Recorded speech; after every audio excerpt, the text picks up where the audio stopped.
Well, I finished my playthrough of Yakuza 3 a couple of weeks ago. I've had time to marinate on my opinion on this game like a well-fucked chicken in a bathtub, and my opinion is that, yeah, I still think the game isn't exactly that great. Now, I don't want to get into the gameplay because, you know, everyone knows how the gameplay is. The enemies block too much, and then some of the bosses are just fucking zooming around like... As for the sub-stories, they're kind of a mixed bag. Some of them are the usual Yakuza quality, and then some of them are like completely pointless. Oh, hello Kiryu, how are you? Thank you for coming down. Listen, there are some funny men jumping on my car. I want you to kick the shit out of them. Oh, thank you so much, Kiryu. You are such a great help. Here is $300,000. That is the entire quest. No, instead I want to air my grievances with the main plot. Because, really, the heart of Yakuza is in the main story. You know, I wasn't exactly a fan of some of the things that Kiwami 1 did, but the plot really helped carry me through it. But, boy oh boy, the main storyline for Yakuza 3 is not very good. We start the game off to see that Kiryu is taking care of an orphanage with a bunch of kids. Oh boy, I sure can't wait to get to know these kids better. I bet it's going to be a ton of fun. Just then, two guys we've never met before come up to Kiryu and tell him that a guy that we've never met before has been shot. We're also shown Daigo being involved in a mysterious phone call that we're not quite privy to yet, but it seems to involve a sort of deal of some sort. Daigo gets back to his office to find... Oh my god! It's Albert Wesker! And also Kazuma's here, I guess.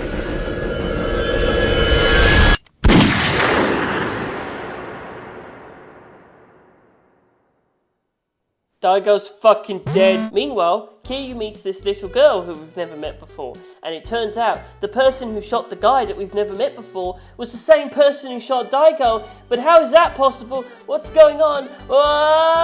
2-year flashback. Alright, so this is pretty intriguing so far. We're setting up a mystery. We're going to find out who all these characters are. I'm looking forward to seeing where this all goes. I sure hope nothing sours my mood within the next 10 seconds. ああ。そう。私もお別れを言いに来たわ。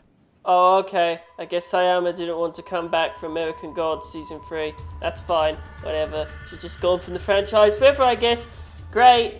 Oh, and they just pretend that there was no romantic stuff going on there at all. Yep, alright. Okay, great. They're friends. They're friends, guys. They're friends. Fucking radical. Kiryu is now retiring. Super for real this time. Yep.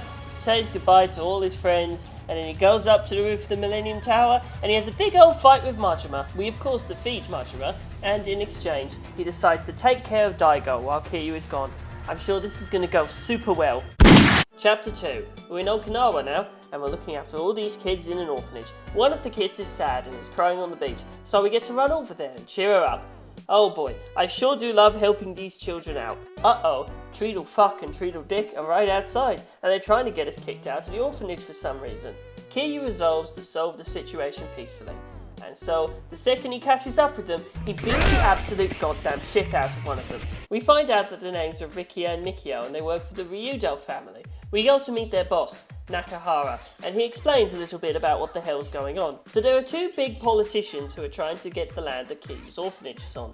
One of them wants a resort, the other one wants a military base. Nakahara is basically trying to get Kiryu to get the fuck out of there so that one of the deals can go forward. But of course Kiryu is like, nah mate, I ain't fucking around, and he just leaves. Okay, we've got some setup going on here. I'm sure that we'll get back to the plot of Daigo getting shot anytime soon. Oh, chapter 3. We're on chapter 3 already. How many chapters has this game got? 12? I'm sure that there won't be any issues with the pacing in this game. Anyway, what exciting plot developments are coming up next? Oh, one of Kiryu's kids is being bullied. Alright, nice little bit of downtime for the plot. So we go outside and we do every single side quest, because if they didn't want me to do every single side quest, they wouldn't have marked them on the map. And we go and we sort out the situation by playing golf, which I hate. I don't like the golf in this game. And everything gets resolved and we all have a good time. Alright, great. So what happens now? Oh, okay, one of the kids' money has been stolen and we gotta figure out who did it. And then eventually the situation gets resolved. Alright.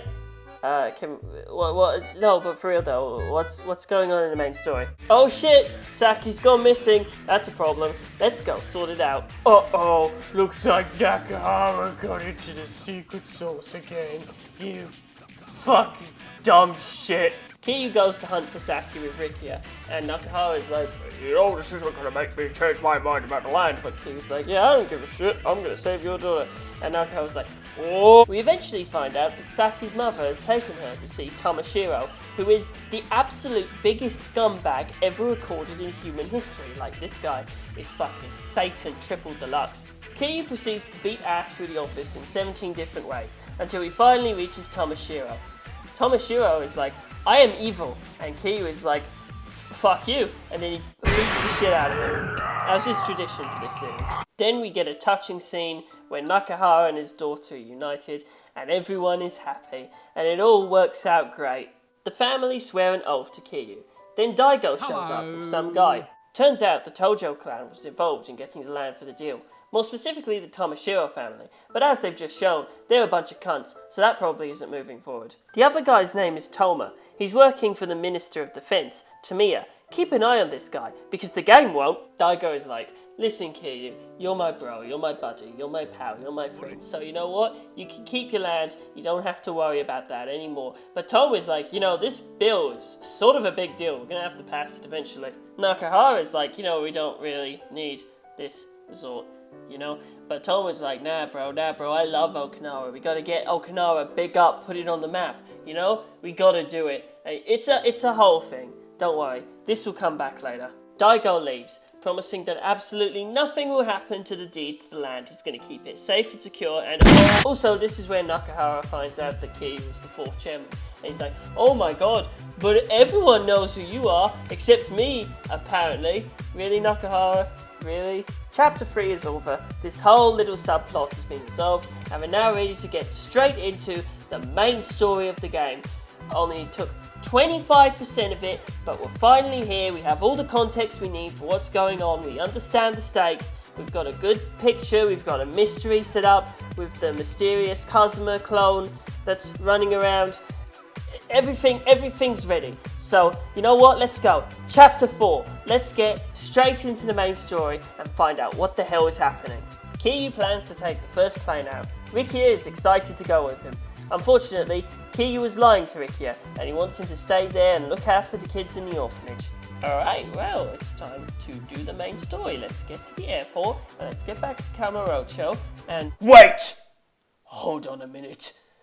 Doggy! Bitch!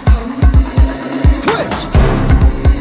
Bitch! My left right, this is World War VI! Yeah, another little subplot that didn't have anything to do with the main story. But, I like dogs. I have a soft spot for puppies, so, this is alright. Anyway, we got a plane to catch, Kiryu, so, we got to get out of here. Oh, one of the kids is having relationship drama because he's black and she doesn't like black people because she's racist.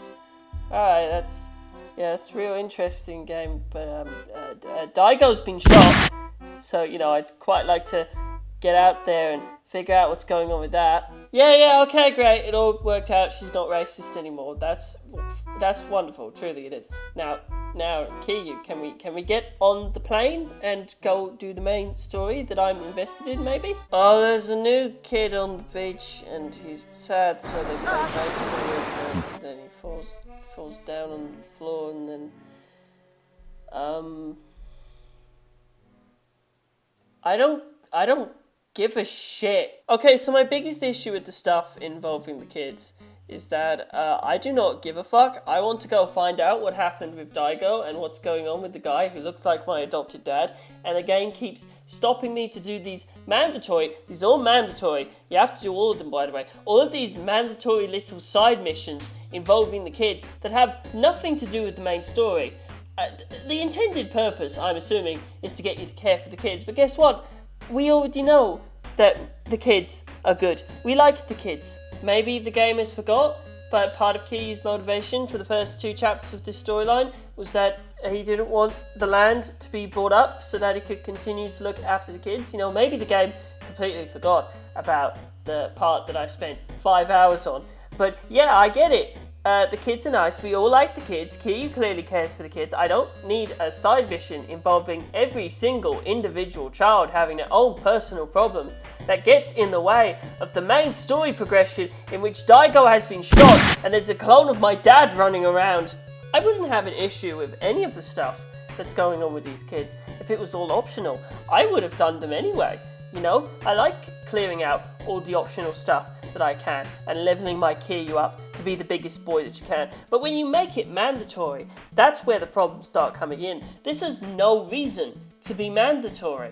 Right, so if they did make a Kiwami, here's what I would have done with these. First of all, I would have made all of these sub-stories. Now, here's how I would have done it. So, in this game and previous games, there has been a Haruka trust meter, and basically how that works is that you would take Haruka around town and she set you challenges that increase in difficulty, and then you fill up a bar, and then you get rewards, and Haruka likes you more, and stuff like that. So here's what I would have done. Every single individual kid gets their own little bar, and you could run around the orphanage, and you could talk to each kid, and you know, maybe you could have like a little mini event, like you play baseball with them, or you throw a frisbee around, or something like that, you know, and you just build your relationship up with the kids this way. And then when you fill the bar up, you unlock that quest. You know, it's kind of like how the hostess missions in this game work, where you have to keep going and talking to them over and over again, and then you fill up this little meter, and then you get a little special quest at the end of it. That's how I would have done it. Saki moves into the orphanage,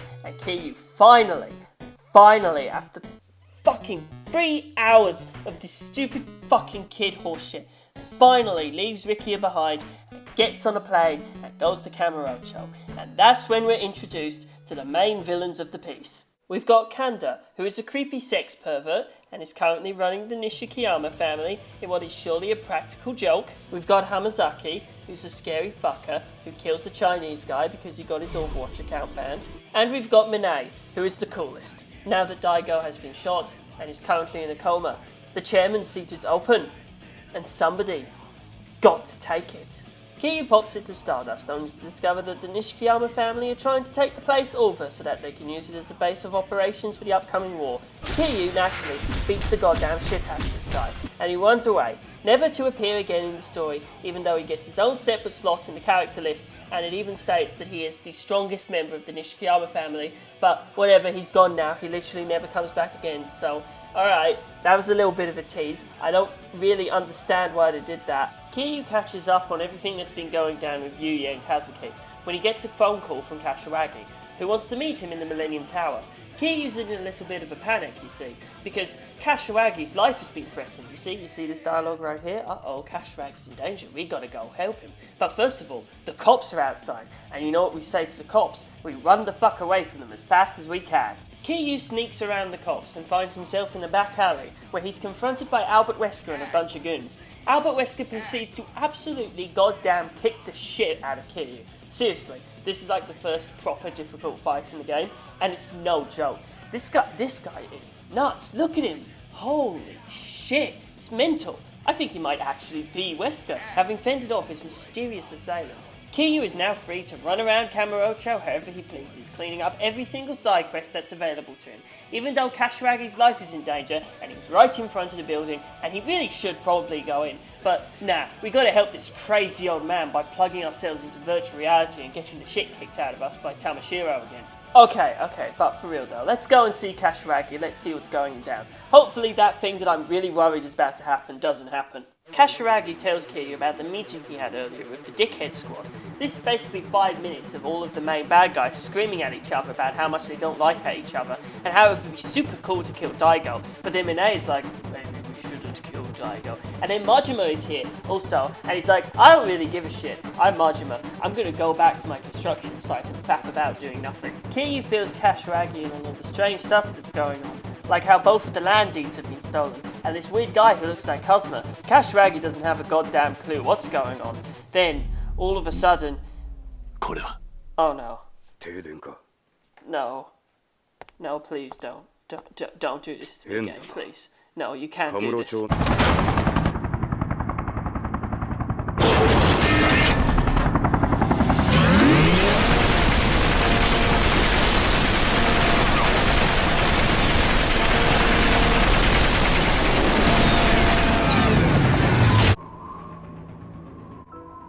Oh no. Kashiwagi-san. Oh no. Kashiwagi-san. No. Kashiwagi. Kiryu. Not gonna lie, man. This shit hit me hard. I know that Kashiwagi wasn't exactly the most important character in the previous two games, but as someone who came in on Zero and really liked Kashiwagi in all of these games, it's just such a shame that he had to go out like this. And of course, you know, I'm gonna beat the shit out of whoever does it. Kiryu's fucking pissed now. It's time to get revenge. Chapter 5 end. Now, you might have noticed that Chapter 5 was incredibly short if you're just going for the main story route. This is going to become a trend for most of this game. Here we see Kiryu have what is quite possibly his absolute dumbest moment in the series ever. Okay, so a helicopter has just shown up outside of the tower and it's shot the window out and it's killed Kashiwagi and there's a whole bunch of cops and civilians and this is very public. Everyone's wondering what the hell's going on. Now, if I was in Kiryu's boots, and this is just my opinion, this is just what I would do. If I was Kiryu in this situation, I would probably, hypothetically, change my clothes, which are covered in blood, you know, because that might be a little bit suspicious. What I would not do is keep these exact same clothes on and then attempt to blend my way out of the tower and then somehow get surprised when all the cops see that a guy has just left the tower where a big shooting has happened and has his jacket covered in blood and now we're being chased. Good job, Kiryu, you goddamn moron. Kiryu runs his tiny little himbo shoes off until he runs into Date, everyone's favourite character. Date brings Kiryu to New Sarana. Date is a journalist now, which is very convenient because it means he gets to sit us around the table and talk to us for like 10 minutes about all three villains and all their backstories and everything you need to know about them. And yeah, basically you just sit down and you look at some photos and he tells you all about them. This is going to happen more than once. Kiryu decides that he's going to go avenge Kashiwagi's death by beating the shit out of Kanda because obviously Kanda's the only one who set this up. And, I mean, look at him. Look at this fucking piece of shit. Look at him. But looks like Ricky has come down on his own. What a fucking gypsy whipsy. What a silly boy. Kiryu decides that, okay, yeah, I guess Ricky, you can come along with me. So they go down to a local soap plant. Yeah, 私と兄貴はラブラブなカップルだから問題ないでしょ What a funny joke! Don't gay! And they chase Kanda throughout the entire building. Kiryu tracks down Kanda by opening up random hotel room doors until he finds him. Rikia tracks down Kanda by going outside and taking a piss on the sidewalk. Like, he seriously does nothing. I don't even know why we brought you here. Rikia, you're fucking useless.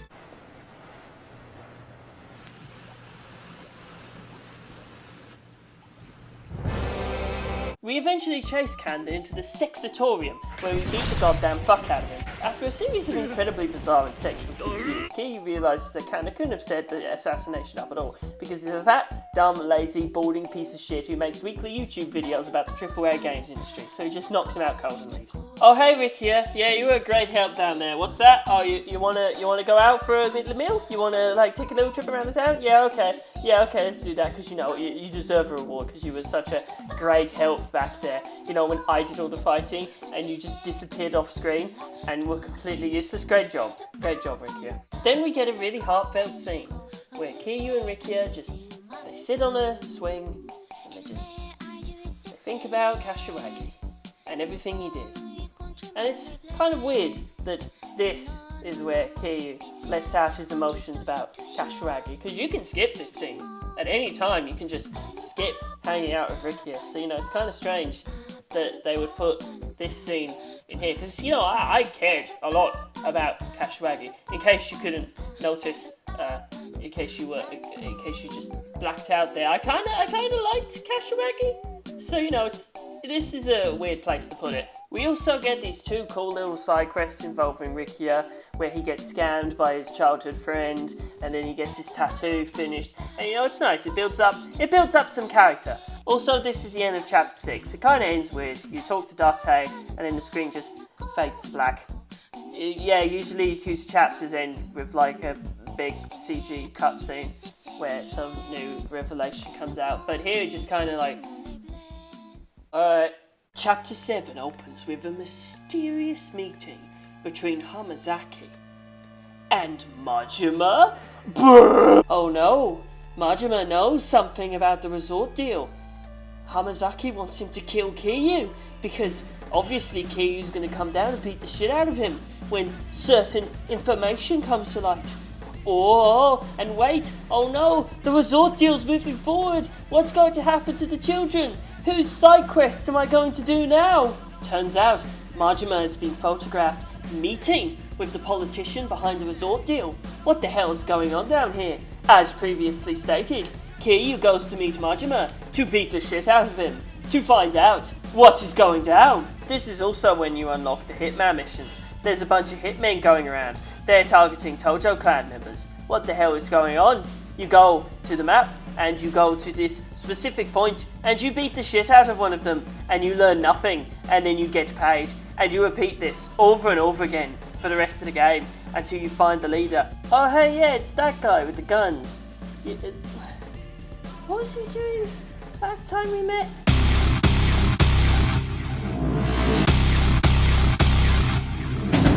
Oh, you're fucking going down.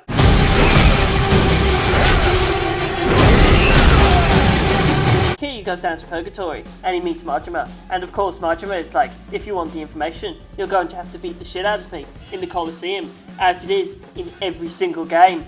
So you beat the shit out of him, and then he's like, okay, I'll tell you the information. And then the chapter ends. Wow, that was a short chapter, if you're following the main story. Wow, that was bizarrely short. So Majima's like, yeah, Hamazaki's blackmailing me. He introduced me to that politician. You know, it'd be a big deal if that photo got out because, you know, politicians associating with Yakuza. That's never happened before. What a fucking controversy that would be if major politicians were getting involved with gigantic criminals.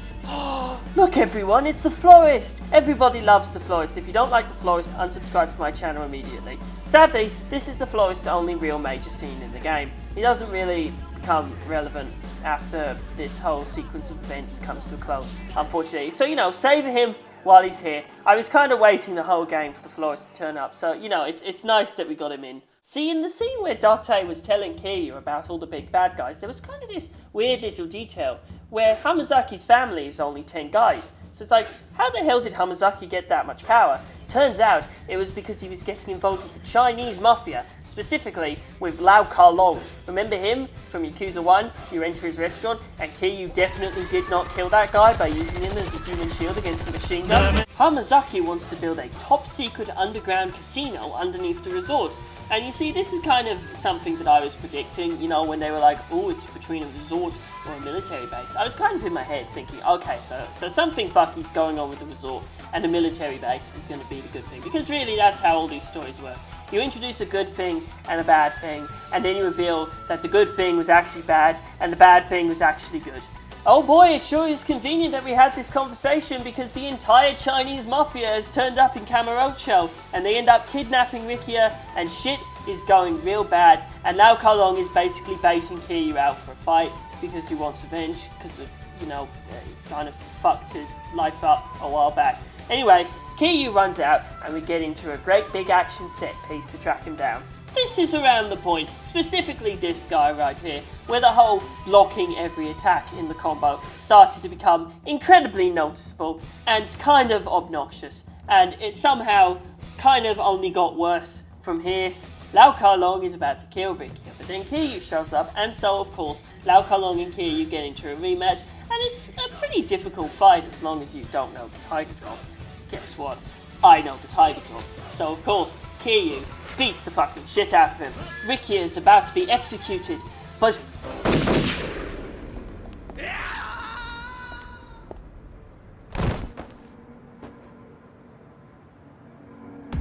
Oh my god! It's the Kazuma guy! There he is! あのどこは死んだはずでは No, fuck off. Beautiful eyes. Like I heard from my brother before. Now, when this line was dropped, I was kind of getting fearful in my heart. Because see, ever since this guy had first been introduced, I had a theory about him that I really did not want to be true. But when he said this pit welled up in my stomach, and I thought to myself, no, please God, tell me they're not doing what I think they're going to do. Please God, tell me this isn't the exact one thing I did not want it to be. All the pieces were coming together in my head. No, surely they can't be that hacky. Surely they can't possibly be doing what I think they're about. No, these are professional writers. They can't. Surely they wouldn't even dream to put in something like that. Right? Oh, hey, look, we're on chapter 9. You guys are going to love chapter 9, because this is where the plot just fucking craters into the floor.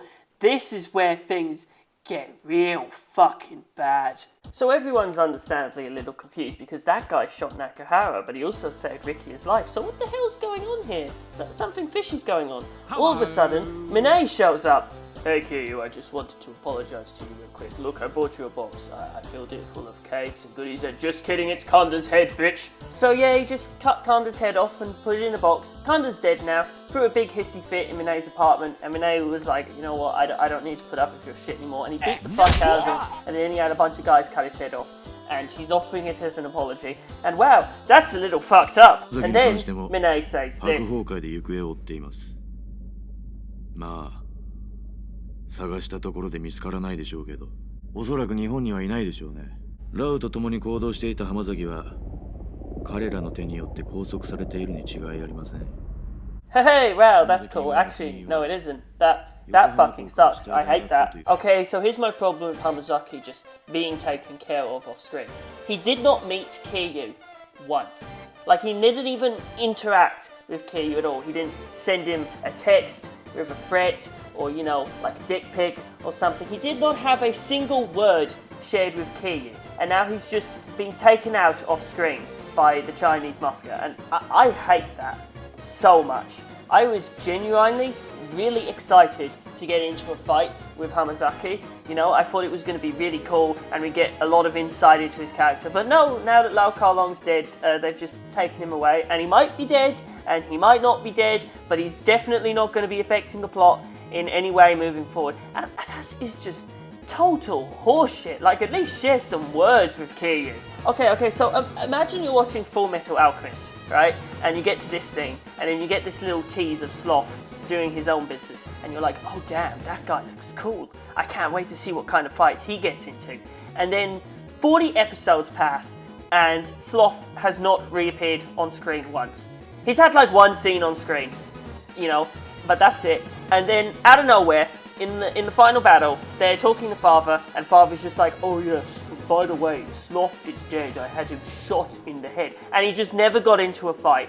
And it's like, okay, well then what was the point of his character? He did nothing. You know, I was kind of looking forward to seeing the heroes interact with that character, but he just never met any of them, I guess. That's fine. That's cool. That's how I feel. You know? That's how I feel about this whole little situation with Hamazaki here. Like, come on guys, at least let me talk to him. Oh yeah, I also have an issue with Minaj.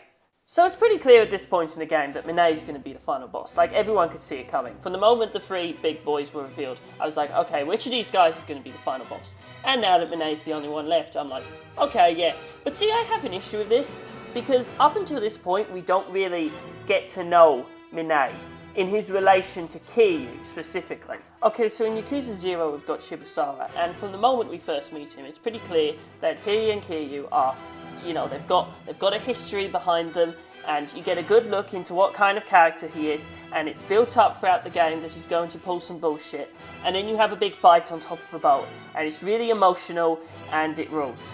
Then you get to Yakuza 1, and you get Nishiki, and even without the context of Yakuza 0, it's pretty clear that Kiryu and Nishiki are best friends. They've been that way since childhood, and they've stood by each other. But now Nishiki's being corrupted into being super evil, and you know, that's a big emotional moment for Kiryu, that he's going to have to put his best friend down at the end of all this. And it's a really interesting to see how Nishiki evolves into being the bad guy. Then in Yakuza 2, you've got Golda, Now, Kiryu meets Golda super early on. You know, he doesn't have a prior history with him up until the meeting, but it's pretty clear from the moment that they meet that Golda's going to be the main bad guy. Like, you can see it. Like, he sees himself as the one true dragon, and he wants to take Kiryu down no matter what. And he pops up over and over again in the story, constantly appearing in front of Kiryu and goading him on and driving the plot forward. You know, he throws that guy out of the castle, he shows up to the meeting, and shit's bad, right? Like, this guy's no joke. He's serious, and you feel that. As for Minaj, once again, this is the first time that he's ever interacted with Kiryu, and we are on chapter 9 out of 12. We are 2/3 of the way through the main story of this game, and it just feels so weird that they waited till this long for the main villain to meet Kiryu, you know? I'm not trying to say that Minaj is underdeveloped, because he's going to get all of his development in the upcoming chapters, but it's pretty late for him to be first having this interaction with Kiryu, you know? Like, I would have maybe put it a little bit earlier, make it clear that he's going to be a threat. As it stands, during this scene, when Minaj is laying down his reasons for hating Kiryu, I'm not thinking to myself, oh man, this is such an interesting character. I'm thinking to myself, I would have really preferred to see this scene 10 hours earlier. Kiryu decides to take Rikia to a taxi, you know, get him out of here. He's clearly in way over his head. He shouldn't have come here in the first place. Shit's real bad down here. Then all of a sudden, Kiryu gets a phone call. Who could it be, I wonder? Oh, it's Tamiya? The politician? Seems like he wants to explain the plot to us. We go and pick up Date, and we head over to figure out what the hell is actually going on here. And by figure out what the hell is actually going on here, I mean Tamiya is going to call us into an office and talk to us for no joke, almost 30 minutes of cutscenes explaining every single little detail about what the hell's really going on here. And spoiler alert, I don't like most of it. Okay. So here's what's going on. It turns out Tamiya never actually intended to build the military base. The true intention of the deal is to draw out a black market weapon group known as Black Monday, who have literally never been mentioned or hinted at once in the entirety of the game building up to this scene. Tamiya was hoping that word of the military base would draw Black Monday in, and that the FBI could then arrest Andre Richardson, the leader of the group. Unfortunately, Toma, remember that guy? All the way back there? Yeah, he's important now again. Toma found out what was really going on, and he was fucking pissed, because he devoted his life to getting these bills passed, and now he's found out that everything he's working for was not real, and was never going to happen, so he quit, and he joined forces with Minaj. Minaj wants to get the resort deal off the ground, and the CIA is fucking pissed. Tamiya wants us to save Toma's life by defeating the mysterious CIA agent who looks a lot like Kazuma, who is, in fact, Kazuma's secret brother, Joji, who has never been mentioned or hinted at in any of the games leading up to this point. If Kiryu could save Toma's life, then Tamiya will officially call off the military base and save Kiryu's orphanage. Okay, so let's start with the lesser of the two evils here. Black Monday has just appeared out of nowhere. Like, nobody's mentioned Black Monday. Date knows all about them, but of course Date never decided, you know, maybe I should bring them up in a conversation. Because of course, why would he? There was absolutely no inkling that they were involved in any of this. And it, to me, it just calls us in and it's like, oh yeah, there's this international weapons smuggling group and we were trying to draw them out, and this is the leader, and they are super bad guys. This entire thing was basically a bit like, you know, we made it work.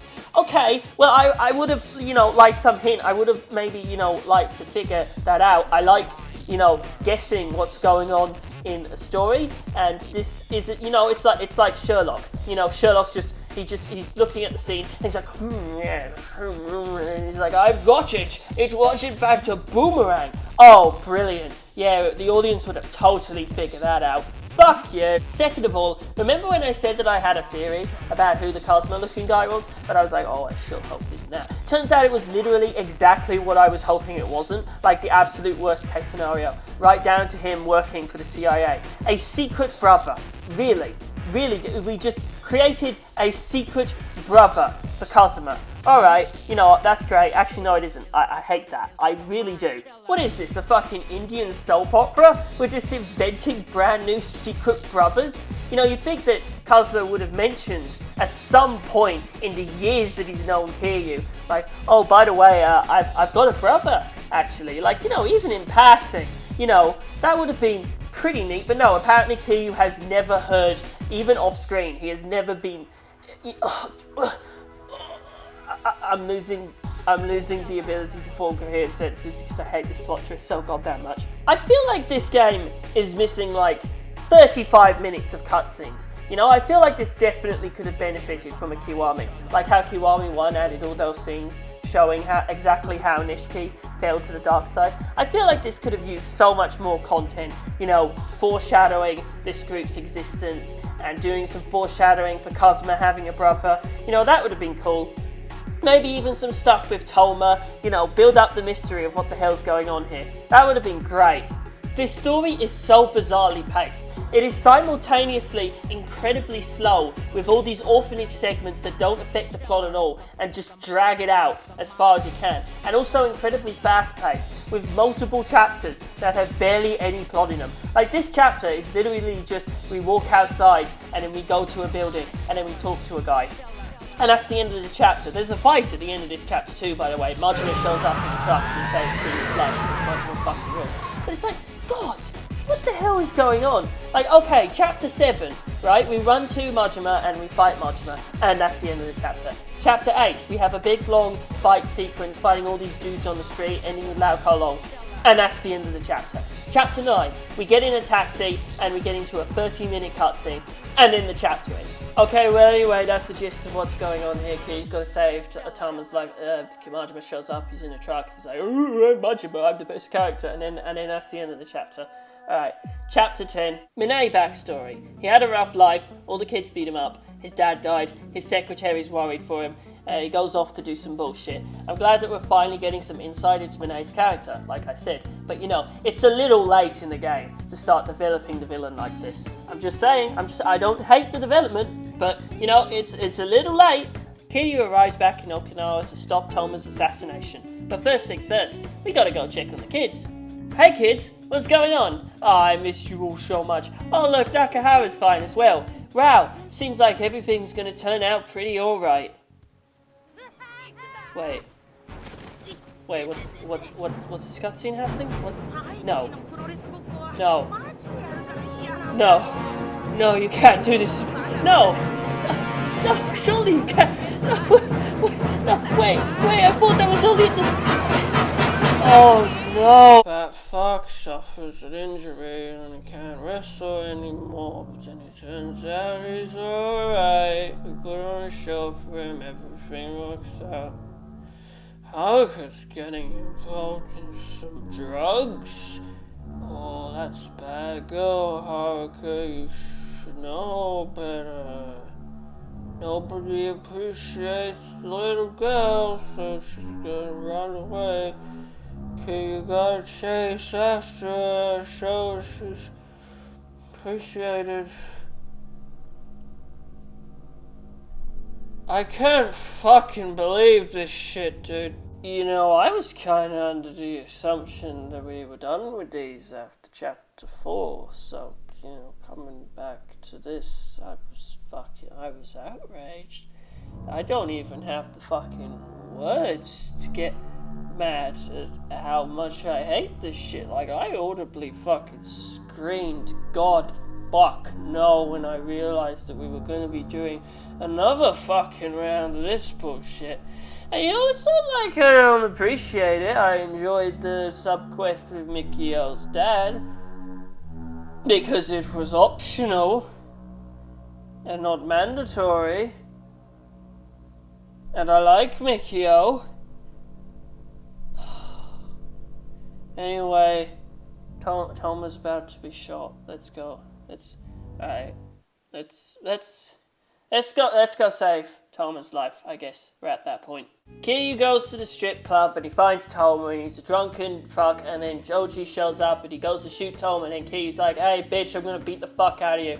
And then Joji's like, okay, I guess we're beating the fuck out of each other now. And then they beat the fucking shit out of each other. And this fight's actually really good, even if Joji does start blocking a lot towards the end of it. Fuck you, bitch.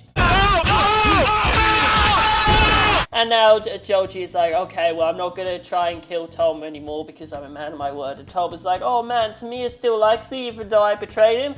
And that's the end of chapter 10. Well, I would have liked to get to all this really good plot stuff a lot faster if I wasn't looking at the stupid kids talking every single word about a goddamn tape. So it turns out that Jiro never actually shot either Daigo or Nakahara. The Albert Wesker guy did it. In fact, they weren't going to shoot them at all.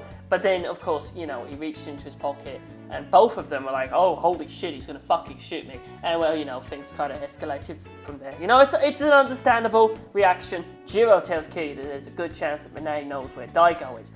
Remember, Daigo is still in the coma from the very start of the game. So yeah, he might know where Daigo is, and he's probably gonna go kill him, because that would make him the new chairman. Oh, this is real bad.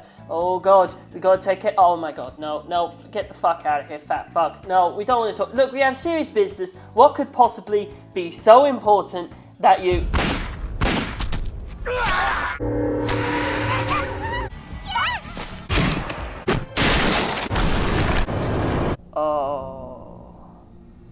Oh no. I gotta go beat the shit out of Tamashiro again. We gotta go down to the bullfighting arena, you know, go and beat the shit out of him. Rikia, I swear to God, do not come. Alright, I've told you this 1,000 times, and every time you get involved and shit just gets bad. Please, for the love of God, do not get involved. Tamashiro! もう警察には連絡済みだ。10分もすりゃおまわりがここになだれ込んでくるぜ。 Rikia, 3 out of 4 people here in the Yakuza. What the hell do you think is gonna happen?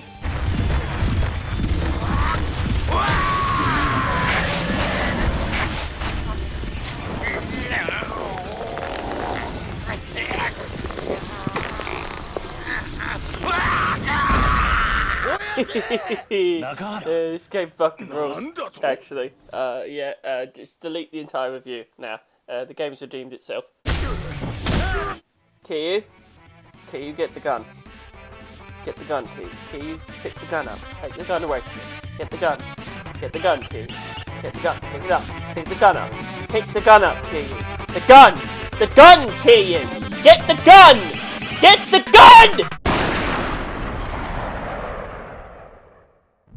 Oh, I should have gotten the gun. God damn, man. This scene's sad as hell. Kiryu is just bawling his eyes out at Riki's death. Like, this is the hardest that Kiryu has ever cried. I'm pretty sure he didn't cry this much when his girlfriend and Nicki both died at the same time.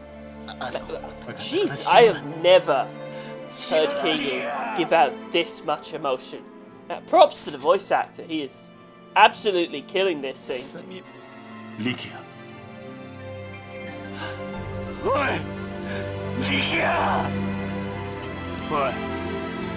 お前何勝手に死んでんだよ、おい! 俺は許さねえぞ、おい! Likia! Likia!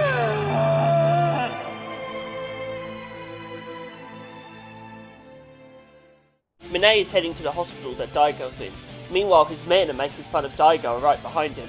Minaj, apparently, does not enjoy that they're doing this, so he just fucking... Meanwhile, Jiro has procured a private jet so that Kiryu can get to Kamurocho as fast as possible. Kiryu offers to shake Jiro's hand, but Jiro says that we're not quite finished yet. Oh boy, you know what that means. He's probably gonna die before he gets to say goodbye. It's gonna be really, really tragic, because, you know, because he looks exactly like Kazuma, and Kiryu's gonna be like so sad. Yeah, I can see where this is going. Yeah, I've played a lot of these games up to now. There's always got to be a great big tragedy right at the end. Meanwhile, we get more of my favourite thing: Japanese people attempting to speak English.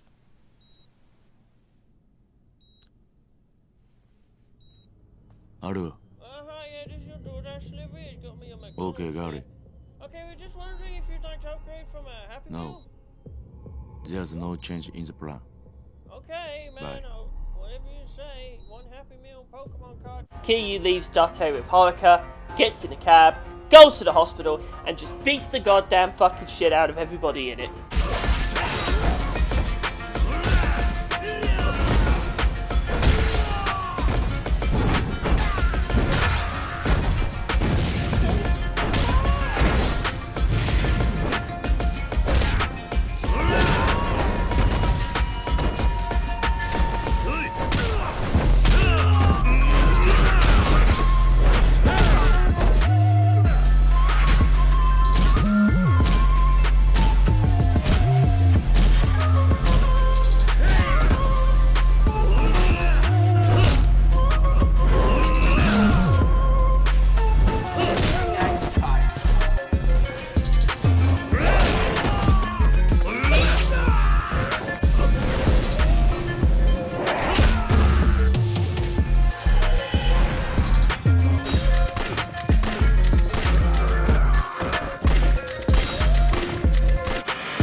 Finally, he makes it to Daigo's room, but Daigo isn't there anymore. Instead, it's the Albert Wesker CIA man.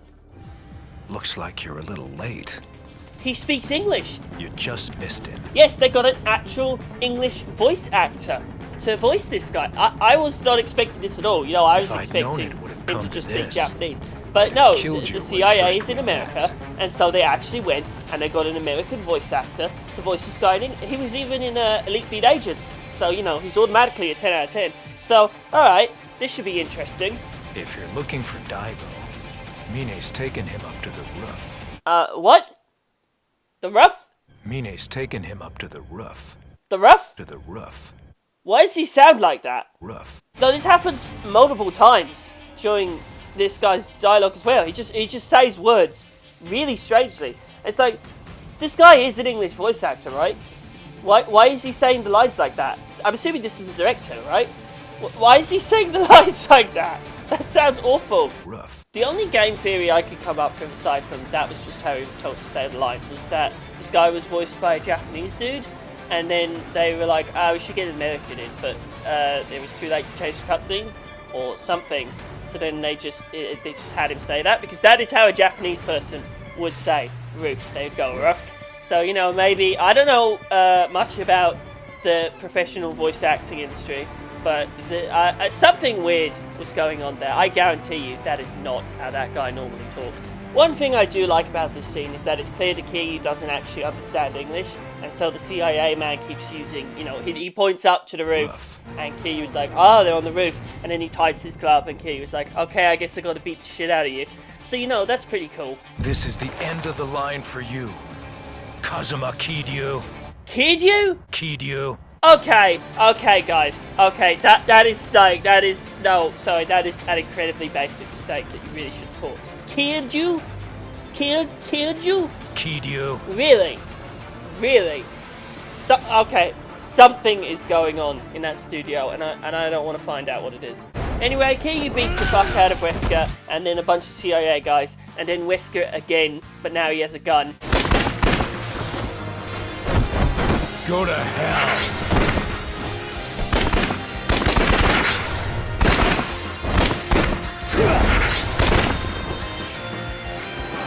Come on! And then he goes up to the roof and he confronts Minaj at last. Yeah, surprisingly, this game does not end with you fighting the bad guy on top of the Millennium Tower like the previous two. Although, you know, to be fair, Kiryu has been up to the top of the Millennium Tower like 7 times if you've been doing all the side quests up to this point. So I feel like, you know, they were probably like, there's not much emotion in this fight if we've already been up here like 3 different times doing the Hitman missions and stopping this girl from jumping off the roof and shit. It turns out that everyone else except for Daigo saw Minaj as just a way to get more money. But Daigo saw Minaj as a real person, as a human being, and so Minaj respects Daigo a lot, bordering on love. He didn't want it to come to this. He didn't want Daigo to end up in a coma. But now he is in a coma. And so Minaj feels that if he's going to be there for the rest of his life, like, who knows what's going to happen to Daigo, right? He could never wake up. He feels like he has to take him out. Just put him out of his misery. Kiryu points out that Daigo is still alive, and therefore his life does have meaning. But Minaj's not hearing any of it. See, Minaj's super fucked up in the head, psychologically. He's got all this money, you know, so he only thinks of people by their value. And he may not think that he only thinks of people by their value, but he actually really does. This is part of why he hates Kiryu. Kiryu does not help people for money or to gain things. He helps people out of the goodness of his heart, because he is deep down, fundamentally, a nice person. And Minaj cannot understand that. Minaj's entire life has been spent building up money and getting people to do work for him. He cannot understand how a Kiryu, an orphan just like him, could possibly be different from him, and he hates him for it. The problem is that Minaj is not aware. He calls out those who left him, that they only wanted his money. But he himself only wants money. After all, when Kanda pulled his place apart and smashed it on the floor, his first reaction was, you know that's 1 billion yen, right? He's clearly thinking of money, all the time, but he's just so fundamentally flawed as a human being. He's like Huey from Metal Gear Solid 5. He's lying all the time, and then he just turns around and blames Mother Base for everything that's going on. He believes his own bullshit. But of course, Minaj, being the kind of person he is, nothing Kiryu says is going to get through to him. So you know what that means. It's time for a shirtless fight! Woo!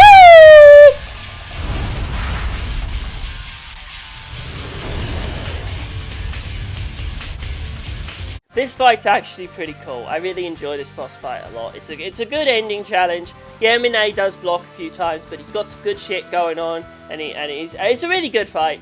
In fact, is the gist of what I'm trying to say. And of course, Kiryu wins in the end.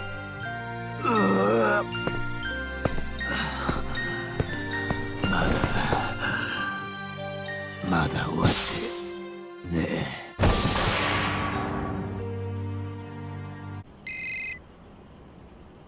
博士です。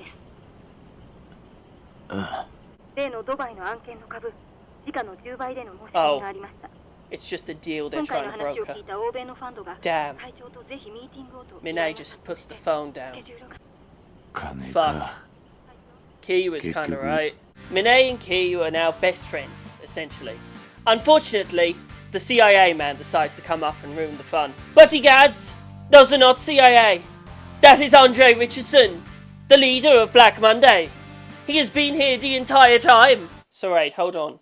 Tamiya's entire plan was to trick Black Monday into revealing themselves by pretending to build a military base. And when things started going south, the CIA sent Jiro and Richardson to go to Daigo and Nakahara's place and to get the deed.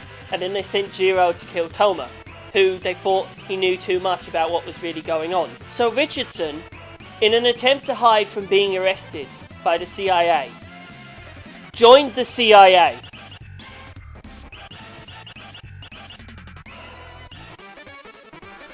Just as Richardson is about to kill Minaj and find a new guy who could replace him and help him arrest himself, Daigo throws himself out of the hospital bed, picks up a gun, and just shoots 16 people in the head. Like, the second he wakes up, he just gets up and starts blowing people's heads open, and he gets a direct shot on Richardson. And this is very, very stupid. Like, I've never been in a coma, thank God, but I figured that once you get out of the coma, you wouldn't have enough perception and be like able to, you know, pick up a gun and shoot exactly all these people in the face. I don't know, I feel like you'd still be a little bit woozy at first. I guess he was just coming out of it in the background, but the way that the shot is framed, it seems like Daigo just woke up and was just like, gun! With Daigo confirmed to be still alive, and Richardson still not down for the count, Minaj decides to make the ultimate sacrifice. Hey, you know, Minaj, you're actually turning into a pretty cool character there at the end. You know, it'd be pretty cool. You could just throw him off the roof. Yeah, you've been shot a few times. We can patch that up. You just throw him off the roof. I mean, you don't have to kill yourself. I mean, oh, well, okay. I was actually kind of starting to like Minaj at the end there. And that, can't have nice things in this series, I guess. Also, I love how Minaj is giving this big emotional speech about how he's realised his flaws and that he doesn't think he's good enough for the world. And it's just a very sad moment, and he says goodbye to Kiryu and Daigo. And then meanwhile, in the background, Richardson is just cursing up a storm and just yelling random things.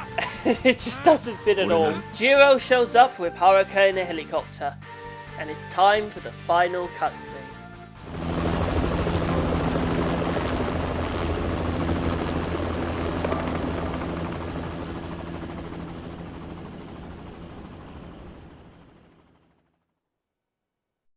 The final cutscene in this game is very, very bad. Okay, let's run through why I hate this ending. First of all, Kiryu is only saying goodbye to Yuya and Kazuki. What about, you know, Majima? Date? Fucking Jiro? Where is Jiro? Jiro just disappears. Here's my next issue. Jiro is just gone. That whole thing about getting to shake his hand, nah, we never get to see that. That doesn't happen on screen. Anyway, it just ends. It just happens off screen, I suppose. And now Jiro is just not in the ending, and he's saying goodbye to Yuya and Kazuki, the least relevant side characters in this whole story. They do nothing. He talks to them once, and then there's like one side quest involving them, and then that's it. Why is he saying goodbye to these ones? There are multiple other people who did more to help Kiryu throughout this game that he could be saying goodbye to. What was even the point of Jiro being Kazuma's brother if there's no emotional payoff for it? He's just Kazuma's brother. There's not like a tragic death scene where Kiryu has to reconcile, and it's not like a melancholy ending where Jiro is like, I can no longer speak to you again. This is the last time we will see each other. And they say goodbye, and Kiryu is like, it's alright. I understand. I've moved past it now. You know, something like that. Maybe. Nah, Jiro's just got... They could have replaced Jiro with any other guy. They could have replaced Jiro's face with Brad Pitt, and it wouldn't have really made a difference. It was at this point, while trying to find a photo of Jiro, that I realised that his name was actually Joji. So, oopsie. I'm going to have to go back and check, but I'm pretty sure I've been calling him the wrong name throughout the entire video, so therefore just throw the whole video in the bin. The only reason that Jiro is Kazuma's brother is because he looks exactly like Kazuma, and therefore we can build up a mystery of who this guy is. That's it. Okay, so holy shit. Now Hamazaki is back, and he's homeless, and he's yelling at Kiryu about how he's going to kill him.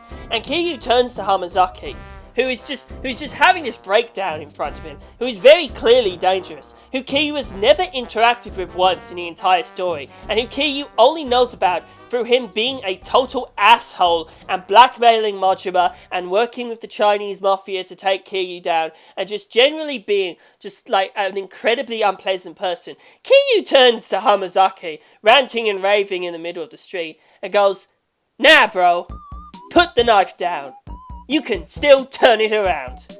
You don't know that, Kiryu. You don't know that he can turn things around. You've never once interacted with Hamazaki. He's been like the least important villain in this entire story. He has done nothing.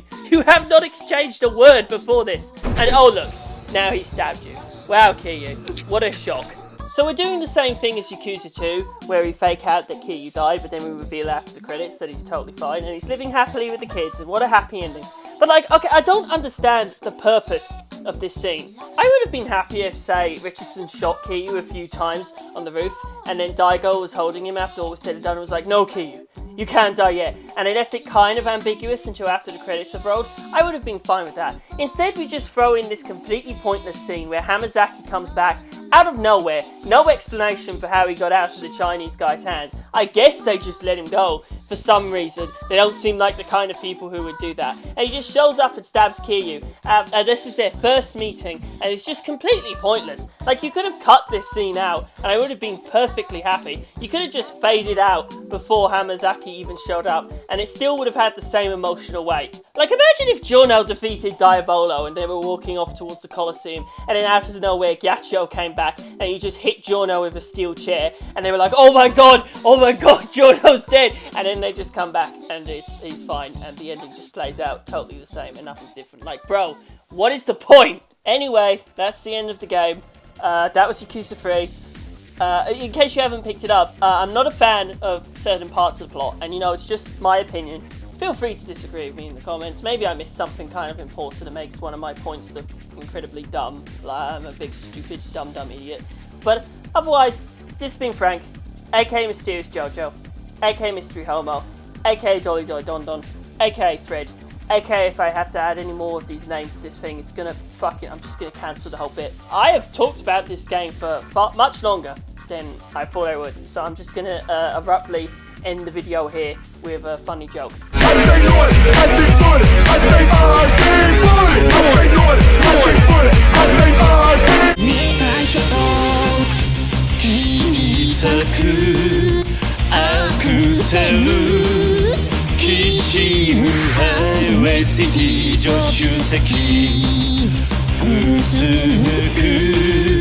Oh my lord, ルージュ色の